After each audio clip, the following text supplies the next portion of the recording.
Fala, pessoal, sejam muito bem-vindos novamente. Olha só, Fernando já deu cano de novo, tá vendo? Mas eu sei porque que ele não veio hoje. Porque o assunto de hoje ele tem medo. Ele tem medo porque ele quer, vocês conhecem, um cara bruto, é quase um mamute de brabo. Ele não veio porque o assunto de hoje, ele fugiu, mas ele vai estar assistindo lá. O convidado de hoje, gente, é jornalista e mediador de conflitos, especializado em comunicação não violenta. Ele acumula mais de 18 anos de experiência apoiando empresas, ONGs e pessoas a se comunicarem de maneira mais eficiente, levando em conta a preservação e fortalecimento dos vínculos. Ele é consultor na revista Raça, professor da ENAP, é também fundador e coordenador da Câmara de Mediação, Conciliação e Arbitragem Pacífico Soluções de Conflito e integra o grupo de trabalho, acredito, de câmaras privadas da OAB de São Paulo. Senhoras e senhores, Fábio Pereira. Marcos, é uma alegria estar aqui no Pódio Que Vier. Você viu? Eu acompanho pelo Instagram, sigo vocês. E quero aqui deixar um recado para o Fernando, que foi citado. Falar, olha, eu prometo que da próxima vez que nós tivermos a oportunidade de se encontrar, eu vou ser mais acolhedor, menos ameaçador, para você não ter medo. Ele correu. Porque a CNV... ela fala de acolhimento, fala de autocompreensão. Então a gente vai poder se encontrar, Fernando. O Fernando é um gentleman, né? Claro que eu tô brincando. Cara, com certeza. É o meu parceiro aqui de podcast. E hoje o Mogi deu uma bagunçada no trânsito, não conseguiu chegar, foi uma pena.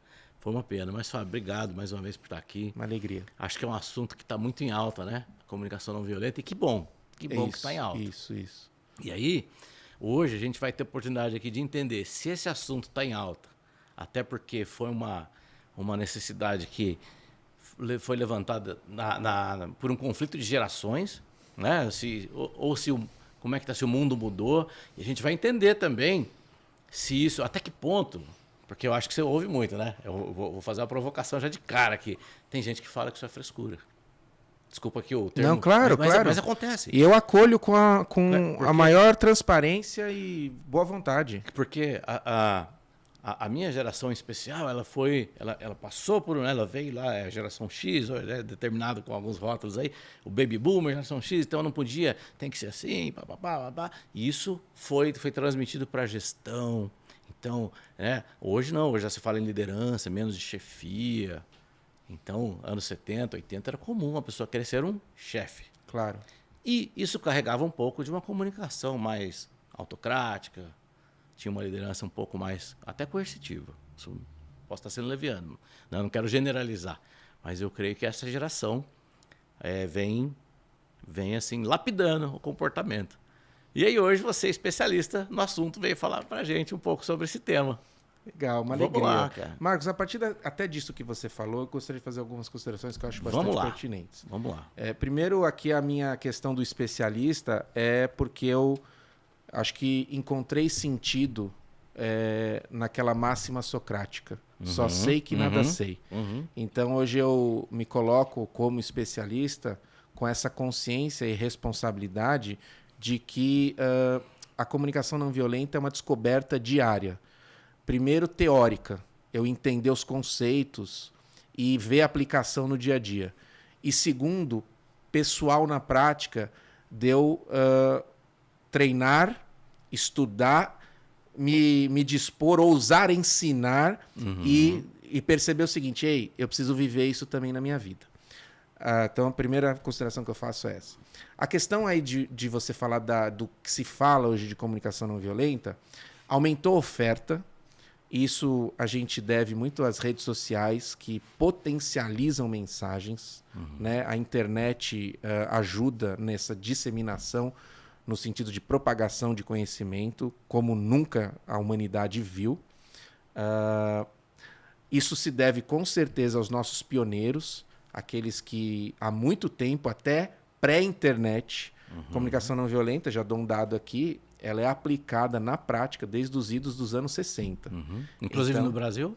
No Brasil, eu não vou te dizer que ela chegou nos anos 60. Ela inicia nos anos 60, mas ela se propaga rapidamente pelo mundo. Tá. Né? Não vou ter dados agora precisos de chegada no Brasil, mas eu posso dizer que o Brasil não está atrasado no sentido de conhecer a comunicação não violenta como o resto do mundo. Né? Nós temos, inclusive, treinadores, especialistas de CNV aqui que tiveram seu contato com a CNV com o pioneiro dela, com quem propôs ela, que foi o psicólogo estadunidense Marshall Rosenberg. A gente pode falar dele daqui a pouquinho. Mas o Brasil está par e passo com o mundo.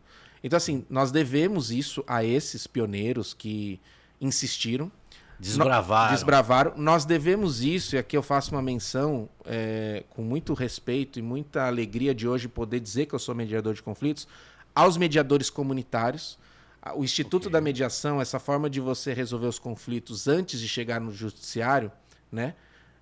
Como o judiciário não sendo o primeiro e único meio de se resolver conflitos sociais, esses mediadores comunitários, eles atuam há cerca de 25 a 30 anos no nosso país. Onde eles estão? De uma maneira anônima, assim. Vamos fazer o Globo Repórter. Quem são? Onde vivem? Quem são? O que fazem? Onde vivem? Então, assim, eles vão resolver conflitos em comunidades mesmo, sendo auxiliares da justiça, né?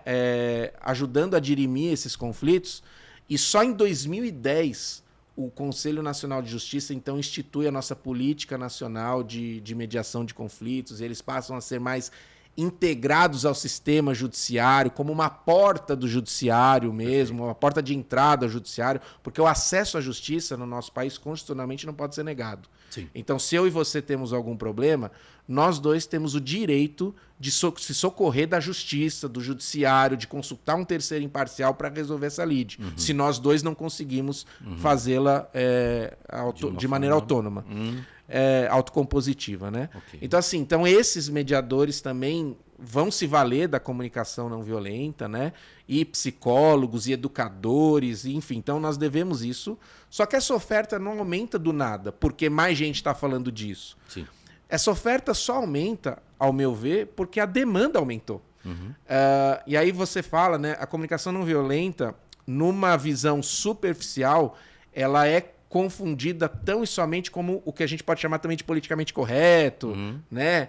De você falar palavras bonitas, num tom de voz agradável, né? E ela não é sobre isso. Se nós nos aprofundarmos, ela nos empodera com uma autenticidade em que eu posso sim me expressar uma raiva até de um jeito que eu me arrependa, que eu não gostaria, ou que a lei me impeça, mas ela vai ser voltada para o autoacolhimento e para eu compreender também o dano que eu causei no outro. Mas isso... ela está mais ligada ao comportamento do que ao código linguístico em si, ou não? Ela está mais ligada a uma, eu vou dizer, consciência. A consciência de onde nasce o ato violento. Perfeito. O ato violento, quando ele é expresso, por exemplo, numa palavra, num xingamento. Eu trouxe um livro aqui que depois eu vou falar Por Trás dos Rótulos. Legal. Do meu amigo Bruno Goulart de Oliveira, com a Neila Vasconcelos, que é uma jornalista que estuda CNV. Mas assim, aqui está falando de rótulos, né? Então, quando eu falo do bobo, vou falar dos rótulos publicáveis aqui, né? Vamos lá. Do bobo, do chato, sim, né? Do mandão. Eu tô expressando uma violência, primeiro, superficial. Porque se eu chego para o Marcos, né? O Fernando não está aqui, vamos brincar de citá-lo, né? Vamos bater se o Marcos chega para mim e fala assim, o Fernando é um chato, é um irresponsável, não está aqui. Isso pouco me diz das atitudes. Então eu começo a ficar pensando, o que é irresponsável para mim? Então se a CNV me convida a tentar deixar isso mais... O que o Fernando fez, ou você tem medo que ele faça no futuro, que você atribui a ele isso. Então a CNV é essa consciência. Não é o politicamente correto puro e simples. Não fale que ele é assim. Fale que ele é uma pessoa diferente das demais. Porque o que eu quero dizer é que, como você vai falar, sim, o conhecimento de comunicação não violenta impacta, mas isso é um efeito. Não é o meu princípio. O meu princípio é ter consciência. Ei, isso que o Fernando fez com o Marcos não agradou, não atendeu alguma necessidade muito importante do Marcos. A CNV é essa consciência sobre essas necessidades humanas universais. Então, por exemplo, quando eu falo que uma pessoa é irresponsável, quer dizer que ela não atendeu alguma necessidade humana universal muito importante para mim. Então tá muito relacionado à ética, então. Muito relacionado à ética. Tem muita relação com aquilo que eu acredito como importante para que a minha vida seja maravilhosa. Talvez até com moral. Eu acho que tem muito a ver, sim. Se você fosse fazer um pitch de elevador, né? Tivesse 1 minuto assim, para definir comunicação não violenta, se você tivesse que vender a comunicação não violenta como se fosse aquela coisa que eu tenho que comprar, como é que você define comunicação violenta em 1 minuto? Primeiramente, eu apertaria o G1 para a gente ter mais um andar, para eu ter mais tempo. Tá. E depois disso, eu falaria o seguinte: a comunicação não violenta é um modo de pensar as coisas que te acontecem, que faz com que você saia da superficialidade de enxergar o outro só como seu inimigo. Você vai começar a enxergar como uma pessoa que tem necessidades humanas universais iguais à sua e que talvez ele tenha uma maneira trágica de conseguir isso. E vocês podem, conversando, encontrar uma maneira diferente para que vocês tenham as mesmas necessidades atendidas de um jeito que fique bom para os dois. Bacana. Chegamos no térreo. Acabamos de fazer um corte excelente. Adorei. Chegamos no térreo. Ufa! Ufa! Então, não é subjetivo. Por exemplo, não tem aquilo de o que é não violento para mim, para você é diferente. Não, não tem isso, porque é um senso comum, então. Vamos lá. Sim e não. Sim e não. Sim, é objetivo porque nós estamos falando de necessidades humanas universais. Ok. É subjetivo porque para eu conquistar para eu saciar minha necessidade humana universal, aí o que eu Marshall, o psicólogo que propôs isso, ele vai falar de estratégia. É o jeito que eu uso para minha necessidade ser aceita. Aí fica mais subjetivo. Vou dar um exemplo prático. Vamos lá. O que é uma necessidade humana universal? Vou dar um exemplo aqui. Respeito. Sim. Por que eu digo que ela é humana e universal? Porque eu tenho que admitir que todo ser humano precisa de respeito. Não importa onde ele esteja, que idioma fala, que fé professe, de que partido ele seja filiado, qual a sua ideologia, concorda? Claro. Qual país do mundo? Ele precisa de respeito. Sim. Agora é o seguinte, o Fábio, que é esse indivíduo que pode ter a filiação partidária, que pode ter o seu idioma, a sua crença, Sim. a sua história, a sua bagagem, ele acha, ele interpreta que quando alguém fala mais alto do que ele está acostumado, do que ele costuma falar, por exemplo, como ele está acostumado na sua história, isso é uma falta de respeito. Ok. E para uma determinada pessoa, isso não É é. natural. Então, onde o conflito acontece, o psicólogo estadunidense Marshall Rosenberg vai falar, ele acontece nesse momento das estratégias, em que falar num tom de voz determinado, para mim é uma falta de respeito, e para outro não faz tanto efeito assim, a ponto da pessoa concluir, ei, isso eu não acho que é respeitoso falar isso. Então, a gente fica preso a isso, porque aí surgem os rótulos. Sim. Ah, o Marcos é mandão. É. O Marcos é mal educado. Briguento. O Marcos é briguento. Ele é violento. É. E aí eu fico nessa superficialidade sem chegar na consciência da minha necessidade. Ei, respeito nós dois precisamos. Sim. Só que eu interpreto o respeito, eu tenho saciado o respeito nessa condição. Como é que é isso para o Marcos? A conversa a partir desse nível é diferente de eu falar assim, ô Marcos, cala a boca, fica quieto, não falo mais com você. Entende? Sim. Então, é objetivo no sentido das necessidades e subjetivo nessa questão de como eu sacio. Sim. Só que eu tenho que admitir que tem também uma subjetividade na necessidade pelo seguinte, nomear necessidades humanas universais, eu tenho que dizer que é uma estratégia. Porque o que eu chamo de respeito é o que você chama de respeito. Então eu tenho que ir além. Ei, o que é respeito para você, Marcos? Fábio, respeito é quem chega no horário. Respeito é quem... Então você vai me dizendo qual que é o seu código. Sim. Então eu tenho consciência. Por isso que a CNV tem sobre consciência. Eu posso nem concordar com o que você acha. Para mim, chegar no horário ou não pode não ser tão crucial para eu entender respeito. Mas eu entendo que para você é. E aí eu escolho, Marcos. E é isso a dádiva que a CNV me dá. Ela não vai dizer, Fábio, você tem que entender o Marcos. Você tem que entrar no mundo dele. Você tem que aceitar. Eu escolho Então a comunicação não violenta, ela vai além das palavras. Muito, né? Por isso que eu digo, muito além. Então, né, como você citou o exemplo do atraso. Não é? Então, é uma forma, de repente, de comunicação que eu estou dizendo, você pode interpretar que foi um descaso.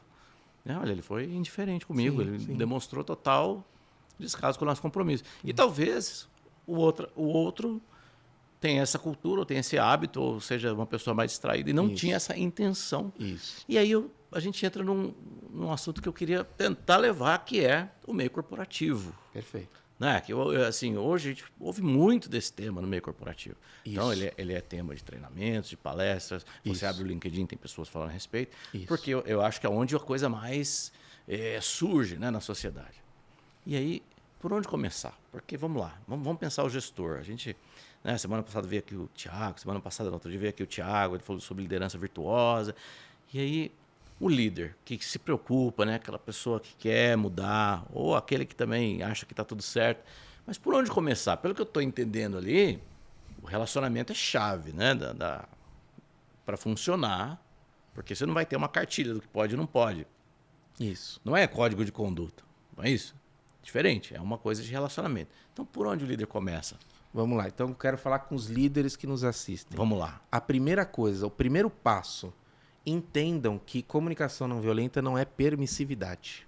É a primeira coisa. Ok. Porque o temor, o medo do líder é que ele, ao aplicar comunicação não violenta, estimular, o resultado é todo mundo vai fazer o que quer, na hora que quer, Ele vai do ser um jeito que tolo. quer.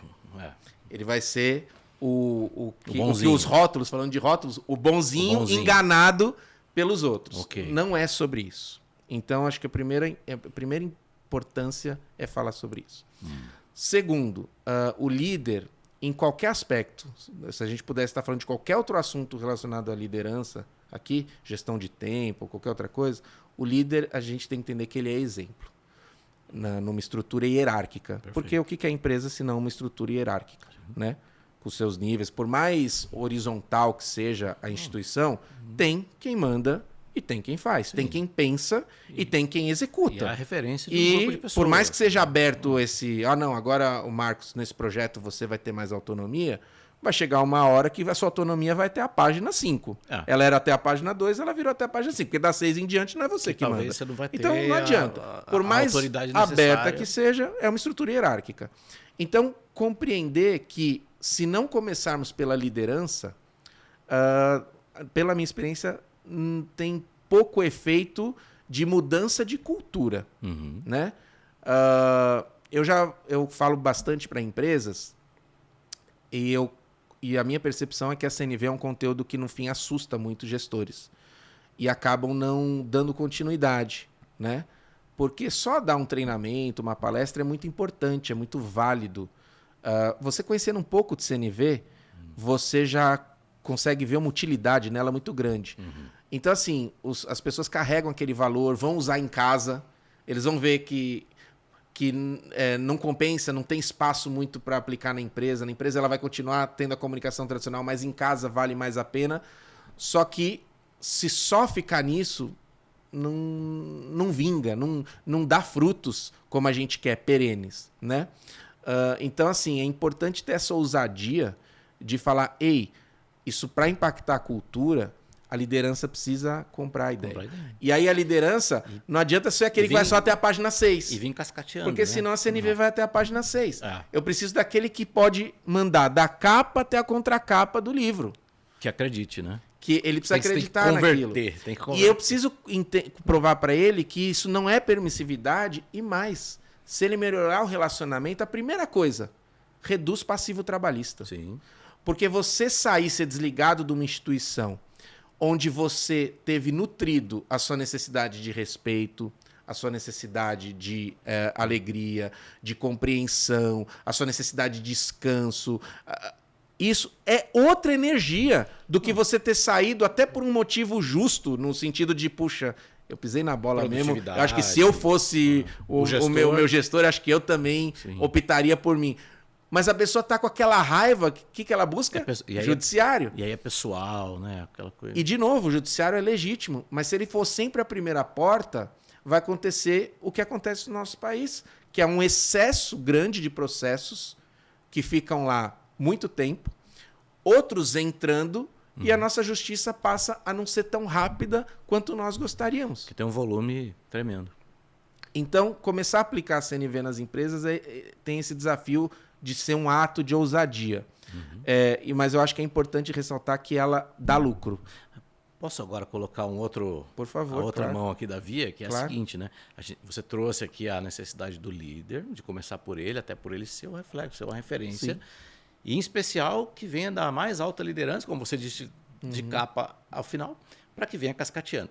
No entanto, tem o outro lado, que só é dos liderados. Perfeito. Porque o líder também, ele não precisa ser ali, vamos dizer, a palmatória do mundo de ficar aguentando também liderado desrespeitoso. Não é? Sim. E aí, para lidar com isso, para trabalhar essa cultura dentro de uma corporação, dentro de um time, porque você trouxe um ponto interessante, Fábio. Você vai lá, faz um trabalho, faz uma palestra, e aí todo mundo é santo, né, dentro da palestra. Né? Você vê, né, olha que bonito, todo mundo vai lá, faz a dinâmica, e sai dali, ou até durante um já manda a mensagem para o outro. Até parece que aqui vai funcionar. Exato, essa descrença, né? Ou assim, olha, espera até ele conhecer fulano. Sim, não sim, é? sim. E aí, falta essa virada de chave. Tem alguma estratégia que você já tenha implantado, que vai além da palestra, do treinamento, que você teve a oportunidade de ver acontecer? Claro. Algum piloto que você fez dentro de uma empresa, que você pudesse trazer caso de um caso Sim. real?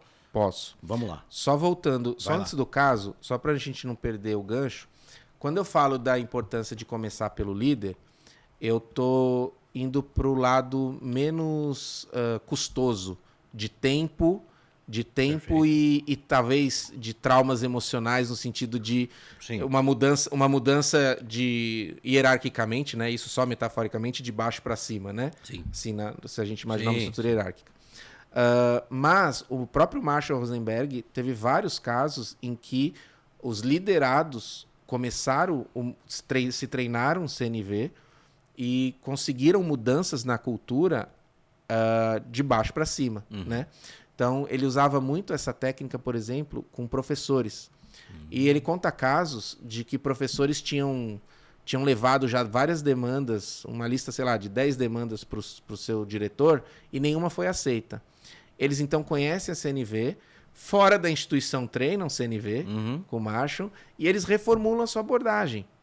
O que é? Basicamente, tendo consciência das necessidades humanas universais daquele indivíduo que tinha que tomar ali a decisão de aceitar ou não. E aí, o resultado era, daquelas 10 propostas, as 10 agora estavam aceitas. Então, é possível, não estou dizendo que tem que ser pela liderança, mas eu vejo que você tem menos custo, porque do meu lado de ir para as corporações, quando essas pessoas me abordam, essas que comentam, que você fala que potencialmente comentam com você, fala, Fábio, isso aqui não vai dar certo. Sim. E aí eu proponho para elas, vocês não precisam fazer por aqui. Falam comigo, montem um time aí e a gente dá aula fora.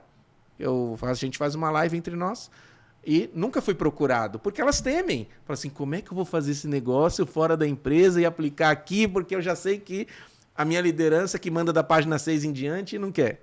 Então, é sobre isso. Bom, vamos lá. Técnicas que fazem com que esse conteúdo possa ser eficiente, para além da palestra e dos cursos.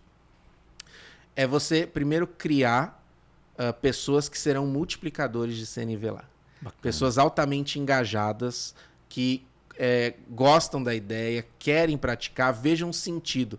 Porque, Marcos, aplicar CNV tem a ver com gastar uma energia. E pode ser, Marcos, e essa CNV também me brinda com isso, ela me diz o seguinte, Fábio, pode ser que na sua relação com o Marcos, você não queira dispor essa energia. Você não queira usar a CNV com ele. E você escolhe não usar a CNV com ele. Porque essa relação não faz todo esse sentido. E aí eu vou começar a usar com uma pessoa que faz sentido eu usar. Não estou falando que é o ideal, que isso deve ser a prática. Mas é uma escolha. Sim. Ela não... Porque eu sei CNV, porque faz sentido para mim, porque eu quero usar, eu não tenho o que usar com você. Então, a gente escolhe essas pessoas que já se demonstram num processo, a gente faz um processo de quem quer de apresentar, para que a pessoa fale, ei, multiplicador, talvez. Ela encontra sentido. E muitas vezes tem a ver com experiência de vida, com origem, sabe? Com crenças, que a pessoa fala, ei, eu quero levar isso para o mundo. Bacana. E aí ela vê sentido naquilo ali. Ponto. 2. Outra coisa é criar espaços dentro da instituição para dirimir conflitos que saiam da lógica punição e recompensa. Quem está culpado, quem é a vítima. Então, se eu trabalho com você e nós temos um problema, o que geralmente as empresas têm no automático? Elas querem entender quem que está mentindo, quem que é o culpado, quem que errou. É quase aquela coisa da escola, né? Quem começou a briga? E aí pode evoluir para uma questão que fere muito a nossa necessidade humana universal de justiça, que é o que a gente faz muitas vezes na nossa casa, classicamente, e eu vejo que é uma estratégia que eu não estou aqui julgando, mas ela pode ter o seu efeito trágico, que é o seguinte: 2 irmãos brigam, os 2 ficam de castigo. E aí aquele que se sentiu ofendido primeiro fala: ei, que justiça é essa? Então, é parar institucionalmente de só punir e só recompensar. Isso não tem funcionado. Isso tem feito com que a gente tenha uma sociedade violenta. Porque quando eu tenho um problema com você, eu não quero achar a solução, eu quero achar o culpado. E a recompensa por aquilo que é o correto ela acaba sendo... não tem sentido. Ela acaba estimulando que a gente só faça o que é certo se e somente se eu for reconhecido, tiver a recompensa por isso. Porque é o que deve ser feito. Cria esse gatilho que, reproduzido, vamos dizer assim, amplamente, talvez não produza a sociedade ética com a qual todos nós sonhamos. Sim. Então, assim, e aí como é que faz isso na prática? Uma das estratégias é uma estratégia, não é uma forma absoluta. Essa é uma característica das estratégias, elas não são absolutas. Pode servir uma estratégia, um jeito de atender a necessidade, pode servir entre nós, e com uma pessoa ali do lado pode ser que não sirva. Eu tenho que usar outra estratégia. Certo. Então, uma estratégia é você, por exemplo, ter um mediador de conflitos na sua empresa, onde ele vai poder acolher essas 2 pessoas, ouvi-las, fora dessa lógica de punição e recompensa. Não é ir para a sala do diretor, seja na escola, seja lá, onde você fala: eu tenho que me livrar da culpa. Não é sobre isso. E eu tenho aqui um desafio que eu tenho lançado para que me cobrem. Que a minha palavra vai ser verdadeira, só que é daqui a 10 anos. Então vocês têm que me achar daqui a 10 anos para me cobrar. Daqui a 10 anos, qualquer instituição, eu falo qualquer instituição, uma igreja, uma empresa de qualquer setor, um estúdio de podcast, qualquer instituição que se diga minimamente estruturada, ela vai ter que ter um mediador de conflitos. Tal como hoje ela tem um advogado e um contador. Okay. Ela se vira sem esses 2 profissionais? Se vira, mas é bem difícil a vida sem um contador e sem um advogado. E eu digo que daqui a 10 anos vai ser essa relação com o mediador de conflitos, só que com uma grande diferença. A maioria das coisas que um advogado faz pelas instituições hoje e um contador, a maioria, você depende dele. Sim. E uma minoria ele pode te ensinar, te orientar, você dá um Google e você resolve a sua vida. Male. E não estou falando das práticas que são exigíveis só do profissional, né? São inclusive 2 profissões regulamentadas com seus conselhos. Claro. Não estou falando sobre isso. Mas estou falando aquela coisa, redigir um contrato, corrigir, é sobre isso. Só que com o mediador se inverte. A maioria das coisas que ele pode fazer por você, ele consegue te ensinar, te empoderar. E uma menor parte, que são aqueles conflitos mais escalados, aí ele atuaria. Você entende a dinâmica? Então ele vai ser tão requisitado, importante, essencial, como essas 2 profissões que inclusive são importantes, são basilares para a nossa sociedade, como advogado e contador, mas ele vai poder empoderar mais do que os próprios advogados hoje e os contadores podem empoderar a pessoa.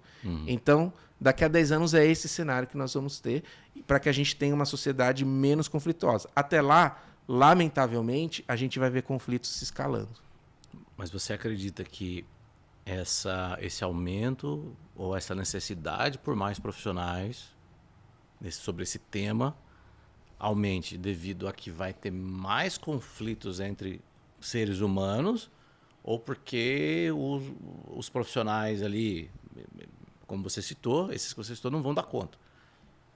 Ou é uma questão que a própria humanidade vai precisar mais disso? A própria humanidade vai precisar. Tá. E não estou... os próprios contadores, advogados, todos nós somos, em qualquer profissão que estejamos, nós ajudamos a dirimir conflitos. O que está acontecendo no comportamento humano que tende a... Porque se você está falando que a humanidade vai precisar mais, ela talvez ou esteja mais carente, porque tem mais gente violenta ou com falas menos respeitosas. O que está acontecendo no mundo? Não, vamos lá. Primeiro também ensinamento que a comunicação não violenta nos traz. Conviver é ter conflitos. Então o conflito é inerente. E não confronto, conflito. Isso. Tá? Que ele escalando vai para a questão dos assédios, dos abusos e da agressão física, né? Mas eu digo o discordar, né? Aquele ponto... Conflito de gerações, por exemplo. Perfeito, perfeito. Natural. Então, assim, e o que acontece? Essa visão minha de aumento dos conflitos, ela é menos pessimista e mais lógica. Como nós não temos instrumentos eficientes, e eu acredito que a CNV é uma estratégia, tá? Ela é um jeito. Ela não é perfeita. Ela é muito eficiente. Ela, inclusive, não é um livro de receita que você vai lá e começa a ler um monte de regras. Só que eu também digo que ela não é uma aposta. Vamos ver se dá certo. Porque ela é consistentemente usada na prática desde os idos dos anos 60 e pelo seu propositor, Marshall Rosenberg, durante cerca de 40 anos seguidos, utilizada em empresas, em prisões, em escolas, em zonas de guerra, em relacionamentos humanos que muitas vezes são mais traumáticos do que zonas de guerra e que nós convencionalmente chamamos de casamentos. Então, ele usou isso, aplicou isso. Então, ela não é uma aposta. Mas, claro, ela é uma estratégia que vai ser mais eficiente num contexto, menos em outro. Tem quem usa também. Não é que ela é a pílula. Mas eu digo que se eu não vejo na sociedade a CNV propagada como é a minha missão de vida, ter ela institucionalizada, ela fazendo parte de políticas públicas em todas as escolas públicas, estaduais, então eu não posso ter por visão lógica, não é sobre pessimismo, é sobre lógica, que nós teremos uma sociedade mais pacífica daqui a alguns anos. Sim. Nós vamos ter uma sociedade com os desafios da violência, e chegando aos confrontos lamentáveis, trágicos, mais acentuados. Porque nós ainda estamos lidando. A nossa política de mediação institucionalizada no judiciário, que é um grande marco para que a gente pacifique a sociedade, era de 2010. Historicamente, é muito recente. Então, nós temos ainda, inclusive, um tempo de maturação para que a gente consiga resolver isso, né? Não é fácil. E assim, né? A velocidade que as redes sociais avançam, e a rede social é pura comunicação. Raramente você vai ver um mediador na rede social. Pelo contrário. Não é? A gente tá vivendo um momento que, assim, se você não concorda com o que eu falo, eu digo coisas ali para você que eu jamais diria pessoalmente, talvez. Então, as redes sociais, elas possibilitaram, lógico, muita coisa boa, mas o que ela tinha de oportunidade para as pessoas terem uma relação boa, né? Aquela coisa de você poder ver as fotos dos familiares lá, virou uma guerra. Isso. Virou um campo de batalha. De soldados, ali, entre aspas, covardes, que você nem sabe se são pessoas reais ou não. Né? Tem ali um perfil criado e dizem o que querem, a quem querem, de qualquer forma. E além de opiniões, mentiras. Falta mediador dentro dessas redes sociais, né, Fábio? Falta essa consciência que a CNV nos traz, que, claro, solto. Pode ser transmitida por mediadores, mas que esses mediadores podem empoderar as pessoas que nem queiram, nem vislumbrem mediar nada oficialmente, né? Mas que possam ajudar a gente a diminuir esse tom de revanchismo e esse tom de... eu digo uma coisa que você não gosta, aí você diz uma coisa que eu gosto menos ainda, então a gente vai escalando aquilo. E o que eu penso da questão das redes sociais, nosso desafio é que nós estamos usando uma estratégia básica para pacificar as redes sociais que ela não tem sido suficiente, que é o cerceamento, né? A restrição. Sim. Pode, não pode, sai do ar, não sai do ar. E eu não estou aqui dizendo que isso não é válido ou que isso não deve existir. Não. Até porque o direito civil, o direito penal, ele entra aqui neste ambiente privado que nós estamos. Sim. Né? Então, assim, a rua, que é um ambiente público, não é tanto mais, é igual. O direito civil vem aqui dentro. Sim. Então, ele só não consegue, por óbvio, entrar aqui. Mas, a partir do momento que eu expresso qualquer coisa que fira isso, eu arco com as consequências. Não é porque só eu estou aqui num ambiente televisionado, que pode ter o registro, não só por isso, mas qualquer ambiente. Então, claro, eu não posso admitir, enquanto cidadão, que atenda a minha necessidade de justiça, que as redes sejam esse lugar em que se fala qualquer coisa. Né? Você chamou muito bem atenção para as notícias falsas, para as informações falsas. Demais. Eu, como jornalista, me indigno que você hoje... nós não tenhamos na nossa sociedade uma maturidade, uma leitura crítica de mídia, de comunicação, como eu gostaria, para que as pessoas possam ver uma coisa que evidentemente é irreal, é alarmista e falso e considerar aquilo verdade. Sim. Mas eu também não posso, enquanto mediador de conflitos, enquanto consciente da comunicação não violenta, achar que só isso é suficiente.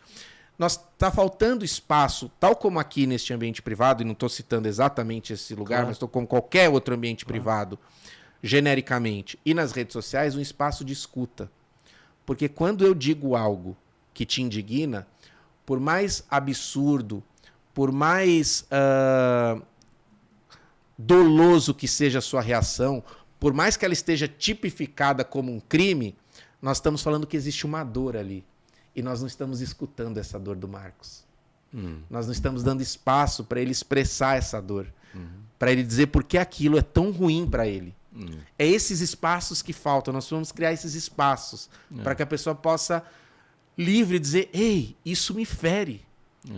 E por conta disso, os outros não se ofenderem, mas acolherem. Né? Então, na realidade, hoje, se a pessoa manifestar que ela se ofendeu com algo, vão falar que ela é mimizenta. Vai chegar e dizer, não, isso é mimimi do cara. Se você falar que precisa existir uma espécie de controle para que não ocorra o exagero, as notícias falsas. Vai dizer que é censura. Censura. Né? Imagina, censura. O Brasil já viveu a censura. Né? Ao mesmo tempo, generalizar todos os órgãos de comunicação, falar, determinado canal, determinada emissora, aquilo é do partido tal, é do posicionamento tal, tudo que eles falam é mentira, você joga... Como assim? Né? Como assim você colocar tudo dentro de um balaio e começar a acreditar nisso? Cadê o bom senso, né? E aí você falou do mimizento e tudo mais. Mas não é verdade? Vou tomar a liberdade de mostrar esse livro. Opa! Olha só. Esse livro não foi escrito por mim. Vamos lá. Mas ele chama Por Trás dos Rótulos. E ele vai falar exatamente desses rótulos que eu disse lá no início, que acabam não definindo profundamente uma atitude, ou a gente não é o suficiente para a gente falar dessa dor, né? Que nos causa certas atitudes. Ele foi escrito pelo Bruno Goulart e pela Neila Vasconcelos. O Bruno Goulart é um grande amigo meu, lá de Canoas, Rio Grande do Sul. Ele fundou o CNV em Rede. E esse livro aqui, ele inclusive está disponível no limite 100% gratuito para quem queira ele. Porque olha isso. Esse projeto do Bruno e da Neila, ele faz parte do CNV em Rede, que é uma ONG, da qual eu também honrosamente faço parte, que tem como objetivo divulgar a comunicação não violenta, seja como for, seja onde for. Então, se você entrar no site CNV em Rede, basta dar um Google, você vai encontrar que esse livro tem um valor lá, tem um preço, mas é um preço sugerido e a contribuição é livre. Então, se a pessoa chegar e falar assim, olha, eu não quero pagar zero, a única questão é que só por conta dos custos de impressão, óbvio, ela vai ter acesso ao conteúdo digital. Né? O livro, claro, físico, ela vai ter que pagar um valor mínimo só por conta da impressão e da postagem. Mas o conteúdo está livre. Está liberado. Isso, qualquer conteúdo que está lá no CNV em Rede. Só que se ele for físico, claro, não vai receber ele físico. Que bacana. Mas o conteúdo digital é 100% gratuito. Às vezes você fala, poxa, eu não quero pagar esse valor, mas eu vou contribuir com tal coisa para ajudar o projeto. Mas nós não queremos contribuição, nós queremos download, nós queremos que as pessoas acessem. E esse livro fala disso. Eu tomo até a liberdade de abrir ao acaso aqui, ó. Vamos lá. Abriu opressora, que é um rótulo. E de novo, quando a pessoa expressa essa raiva, a comunicação não violenta não vai falar assim, ei, não fala assim. Comunicação não violenta não pode admitir, porque isso é violento. Não. Ela vai dizer, ei, o que essa pessoa fez? O que está acontecendo aí, Marcos? Ela vai não te policiar no sentido pejorativo, né? A instituição polícia é muito importante na nossa sociedade. Ela não vai te culpabilizar. Ela vai querer entender. O rótulo opressora já acontece aqui com uma... O Bruno foi muito feliz e a Neila. Eles colocaram uma fala como se alguém respondendo à luz da CNV se ela fosse chamada de opressora. Tá. E aqui ela diz, não sou opressora. Feri minha necessidade de cuidado com você e me enluto por isso. Estava perdendo a esperança de que você iria me respeitar. A CNV é sobre essa consciência do que está te doendo e você expressar isso com uma autenticidade tal que fica quase irresistível a pessoa não te entender. E aí você me fala de case, você falou, poxa, traga um case. Eu queria trazer um aqui que fala sobre a questão de rótulos, se você me permite. Claro. E que embora não seja algo com que eu vivi, eu falo por mim, mas eu estendo respeitosamente a todas as pessoas, é um caso que todos nós vivemos. Ainda que não exatamente esse. O Marshall, ele era psicólogo, doutor em psicologia, inclusive. Então ele, diferente, por exemplo, diferente de mim, ele podia usar a CNV numa terapia. Eu não posso fazer terapia, não tenho habilitação técnica para isso. Sim. Eu uso CNV em outras instâncias. Sim. Mas ele usava em terapia. Dentre as terapias que ele usava, de casais. Tá. Ele era muito procurado por casais.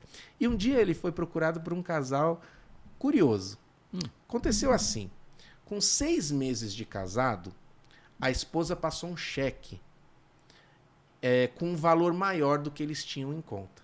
Tá. Cheque é um meio de pagamento cada vez menos usado, pelo menos aqui no nosso país, mas que era uma ordem de pagamento. Né? Você anotava lá um valor, quanto que você queria pagar por determinada coisa, e você passava para a pessoa. E qual que é a mágica do cheque? Daí surgiu o chamado cheque especial, né? Essa expressão. É que o cheque, quando ele batia na conta lá e não tinha o limite, o banco dava essa alçada. Ele dava já um limitinho a mais. E mesmo que aquele valor não estava na sua conta, o banco pagava e você contraía ali automaticamente um crédito, um empréstimo. Um empréstimo. A juros, que a gente pode até dizer que contribuem aí para a nossa necessidade de justiça não ser atendida, né? Sim. Mas esse é outro debate. Tá. Então, juros muito, muito pesado economicamente, né? E aí eles contraíram essa dívida, né? O cheque foi compensado, contraíram essa dívida difícil de pagar. Bom, estava aí posto o conflito no relacionamento. Sim. E olha só, eles procuram Marshall Rosenberg falando um sobre o outro assim. Ô Marshall, o marido, essa mulher quer nos levar à falência. Ela é maluca. Ela é doida, olha os rótulos aqui. Por que o marido fez ato contínuo quando bateu o cheque lá e contraiu esse empréstimo? Ele tira o talão de cheque da esposa. Tá. Uma conta que era conjunta. Tá aí a estratégia trágica. Já foi a quebra de confiança. Já tá aí a estratégia trágica. E a esposa, para se defender da culpabilização, respondia assim, mas doutor, ele é igualzinho o pai dele, é controlador. Tá. Já sobrou até pro sogro, que ao que me consta nem o cheque assinou, mas estava lá, já aproveitou para levar uma também. Que coisa. Por que esse casal era curioso? Porque, lembra o que eu disse? Esse problema aconteceu com 6 meses de casados. Quando eles procuram a terapia do Marshall Rosenberg, talvez num recurso extremo, eles já contavam com 30 anos de casados. Nossa. 3 décadas sem sair do lugar. Mas nós sabíamos que essa relação valia a pena. Claro. Valia a pena aplicar a CNV, porque eles estavam há 30 anos juntos, apesar disso, e não deve ter sido o único problema que eles enfrentaram. Mas eles também não tiveram só problemas, tiveram... Com certeza. Então eles encontravam sentido, combustível ali. E aí o Marshall ensinou eles a ter essa consciência. Sair do rótulo. Se eles procuraram, eles queriam resolver. Eles estavam... O Marshall ensinou como terapeuta, e aplicando a CNV, eles saírem do rótulo. Do controlador e da maluca que quer levar à falência. E aí, ele, ensinando CNV, eles começaram a se comunicar mais ou menos assim. O marido... O que eu preciso é de segurança. Eu gostaria que você me ajudasse a manter as contas de um jeito que a gente não contraia dívidas impagáveis. Diferente, fala, deixa de ser louca. A esposa falou assim, o que eu preciso é de valorização. Eu gostaria que você confiasse que eu posso sim ter um talão de cheque. Eu costumo dizer que, por óbvio, isso não resolveu nada. Isso não resolve nada do problema. Só que eles não precisavam nada que resolvesse. Eles só precisavam de algo que parasse de piorar o problema. se sentir, sabe, inválido, incapaz, se sentir mal por ter feito ou ter recebido algo de outra pessoa. E o que o Marshall falou na sua prática, nesses 40 anos, quando as pessoas conseguem acessar as suas necessidades e deixam de lado os rótulos, não é você deixar uma prática que você pode cometer, eu posso determinar como maluca. Sim. Mas a nossa relação é tão importante, Marcos, que eu deixo isso de lado, essa minha crença, essa minha definição, essa minha certeza, e eu quero encontrar a necessidade que está por trás disso. Porque vale a pena, a sua relação comigo é importante. Então a humildade, em especial desse lado dessa pessoa, é fundamental. Você tem que ter muita humildade para você querer resolver uma situação dela. De querer entender também que você pode estar errado. Faz sentido para mim, mas eu diria... Uma palavra faz mais sentido para mim. Eu tenho que ter real interesse. Tá. Eu tenho interesse, como nesse exemplo que eu estava fazendo, eu tenho interesse em continuar bem com o Marcos. Tá. Porque se eu não tiver... Na minha prática, tá? Não é nem Marshall que falou isso. Na minha prática, se eu não tiver interesse, eu viro as costas e vou embora. Mas você não acha que se a pessoa tiver o interesse, mas tiver ainda um resquício de arrogância ao ponto de achar que eu quero resolver, mas o certo sou eu. O que Sabe você assim? chama de arrogância, e eu também admito, faz todo sentido para mim, eu chamo de uma estratégia de valorização. Para mim, indo na linguagem da CNV, que eu aprendi, e que não estou falando que é o certo falar assim, é como eu encontrei sentido falar assim, lembra? É uma estratégia que não é absoluta, tá? Tá. Quando a pessoa não quer dizer que errou, ela não quer dizer, ei, eu dei um passo em falso e tropecei aqui, não queria ter falado isso. E aí a gente pode rotular de arrogante, de falar qualquer outra palavra, e que tá tudo certo. Essa é uma estratégia dela se valorizar. Ela fala assim, ei, eu não posso assumir que eu errei. Eu não admito que eu assuma que eu errei. Eu vou esconder até o fim, Sim. mesmo que eu ache que eu errei. Sim. Mas só voltando um pouquinho na questão do exemplo, o Marshall disse pela sua experiência, quando as pessoas enxergam esse nível de necessidade, elas em 20 minutos elas conseguem resolver qualquer problema. Claro que não absolutamente. Olha, 3 estratégias que em 30 anos eles não conseguiram pensar porque estavam se comunicando de um jeito ineficiente. Eles podiam fazer um curso de finanças pessoais, inclusive com ênfase em negociar com o banco, porque dever para banco é complicado na questão de volume de juros. Eles podiam falar semanalmente sobre finanças. Vamos conversar toda semana, dia tal, sobre as nossas finanças? E uma terceira estratégia, para não ficar chato essa história de você não tem talão, você tem, vamos dar uma alçada? Olha, a gente pode no mês gastar cada qual, sem dar satisfação prévia para o outro, tanto. Depois o outro vai saber porque a gente vai conversar sobre isso na nossa reunião semanal. Fábio, mas essas 3 coisas é resolver? Quem pode apostar? Eu não estou dizendo que iria resolver. Eu estou dizendo que elas não foram tentadas. São estratégias, são perecíveis. Sim. Se essas 3 não funcionaram, tem outra. Tem outra. Porque a relação vale a pena. Entende? Então, se a pessoa enxergar hoje, a partir agora da minha vivência, que vale a pena aquela relação, vale a pena ela dispor essa energia. Ela sair da rotulagem pura e simples, que não gera conexão, muito pelo contrário, desconexão, gera desconexão. Eu fico menos aberto ao Marcos quando ele fere as minhas necessidades. Sim. Eu não estou nem aí para colaborar com você. Eu estou querendo te vencer. Eu quero sair daqui, você humilhado e eu exaltado. Essa briga não nos leva a uma sociedade menos violenta. Pelo contrário, nos leva a uma sociedade que opta por vencer em vez de conciliar. Agora, uma pessoa convertida ao CNV, para ela, em teoria, toda relação não valeria a pena, ela não deveria ter interesse em toda relação, porque você trouxe a questão assim, a mim não convém, qual foi o termo que você usou? Não convém, não me interessa. Não me interessa. Quando a gente fala numa convivência social, política, empresa e tal, em especial dentro da empresa, qual que é a que não interessa, que eu posso falar, não, essa aqui eu abro mão, não vou nem... Eu não deveria, então, ter uma consciência e utilizar essa estratégia com todo mundo, porque, afinal de contas, o que me leva a dizer que aquela relação interessa? Não? Claro, marido e mulher, natural. Mas e no convívio? Perfeito. Faz todo sentido isso que você está dizendo. E eu também digo que não falo em nome do movimento, Claro. tá? Falo em nome da minha experiência pessoal. Uhum. E eu posso te dizer como... eu me classificaria como esse convertido, gostei do termo.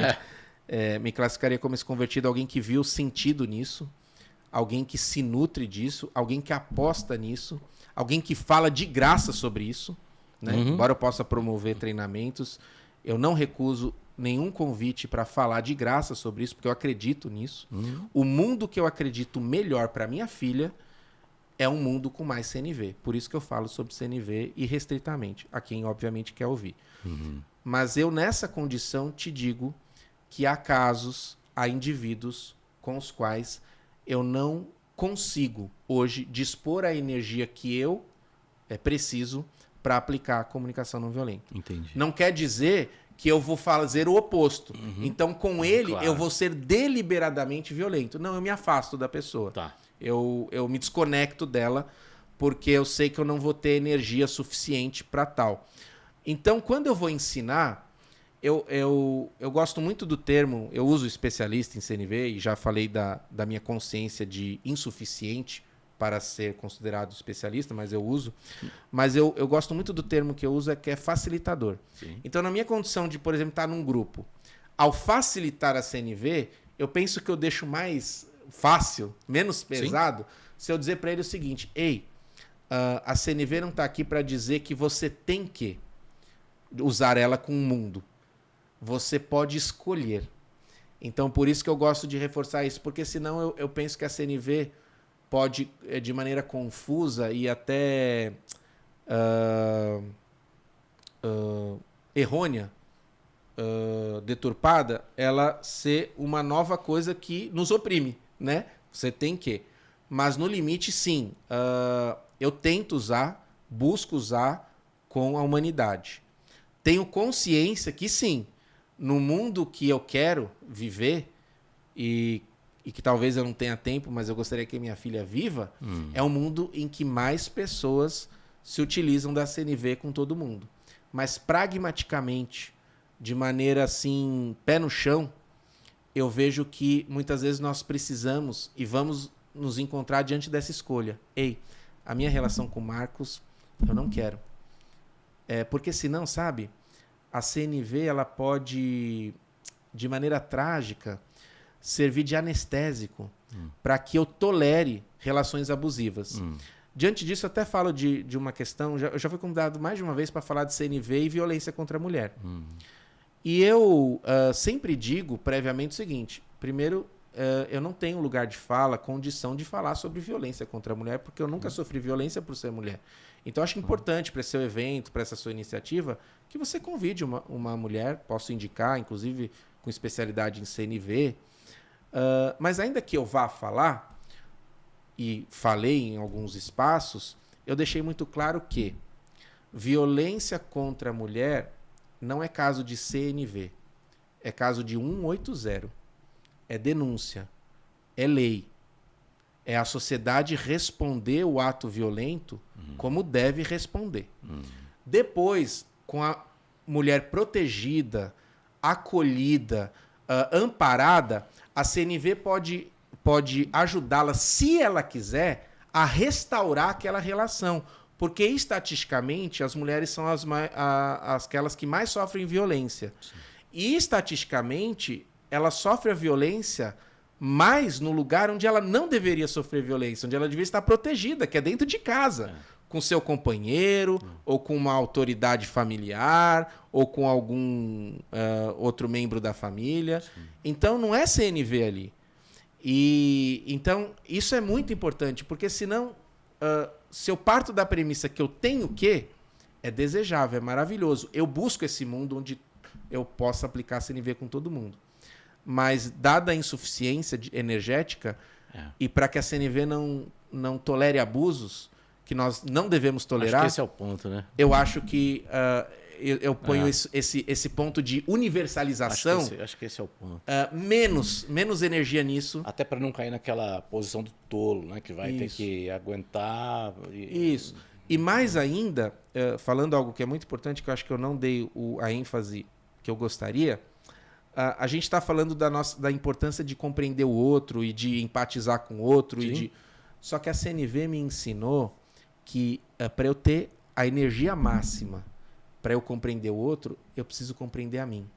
Então, autocompaixão, ela me fortalece mais para que eu possa ter a compaixão. Você precisa estar bem. Eu celebro que na nossa sociedade hoje, como nunca, se fala de empatia. Só que eu tenho muito medo desse discurso de seja empático.